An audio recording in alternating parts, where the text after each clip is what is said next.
Gandang buhay! Ngayong umaga pala ay magluluto ako ng pansit. Ang pansit Mickey na paborito ng aking bunso. Sa wakas, naluto ko na rin kasi ang tagal ko na talagang balak magluto nito kasi nga nung isang araw ay bumili ang partner ko ng 1 kilong karne. Tapos hinati-hati ko siya, yung isa ginawa kong nilagang baboy, tapos yung isang kahati din is para sa munggos. Tapos ito, pangatlong hati is para sa pansit Mickey. At naubusan pala kami ng mga lamas. Ay, ano ba yan sa Tagalog? Lamas. Ganun pa yung panakot nga ni. Yan, pangakot. Naubusan kami kaya pinabili ko yung anak ko sa tindahan sa labas. Tapos na-shock ako mga mare, mga mima. Ang liit-liit. Tapos yun ay 7 pesos. Naku naman. Lagi kasi ako nagpapabili ng maramihan ng mga sangkap or ng mga panakot sa aking partner dun sa may yung pinaka-sentro ng syudad namin para makatipid.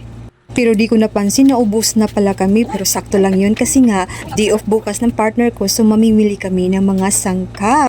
Actually, may pa-actually pa ako, pasensya na. Sa totoo lang kasi talaga, hindi sana ako makapagluto ngayon. Buti na lang talaga yung partner ko kagabi, biglang nagyaya na lumabas. Tapos yan na, pag lumabas talaga, yung mga babae talaga ay, nako, marami pang gustong gawin. Siyempre, mohapit-hapit pa sa mga supermarket area, dyan sa mga mall. O, ayan, nakabili tuloy kami, hindi sinasadya. Sunday kasi kahapon, tapos 6:30 yung out niya. Kaya ayun, pagkatapos namin kumain ay diretso na kaagad kami lumabas. Kaya ko sana talaga sumama kasi naisip ko yung mga lindol ngayon. Palagi na lang lumilindol kahit anong oras. Tapos may mga bata pa.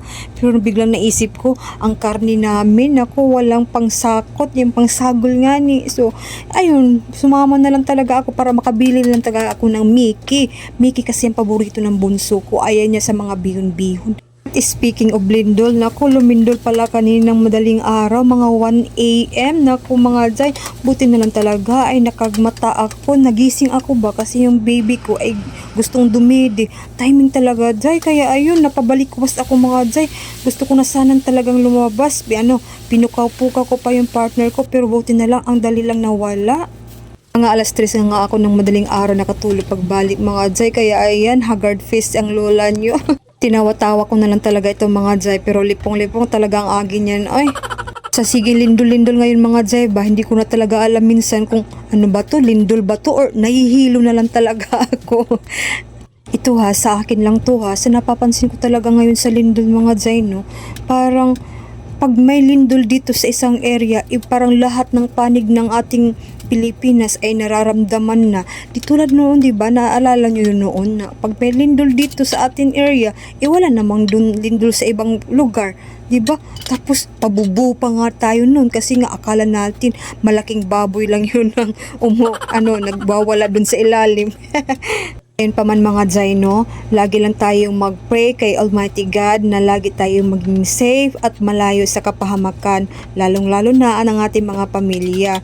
Tapos, dapat laging tayong ready. Dapat may go bag tayo lagi mga jay. Ako, mayroon na ako dito. O ayan, luto na pala ang pansit Mickey ko at may humba pa yan. Hanggang dito na lang, sa susunod ulit. Bye!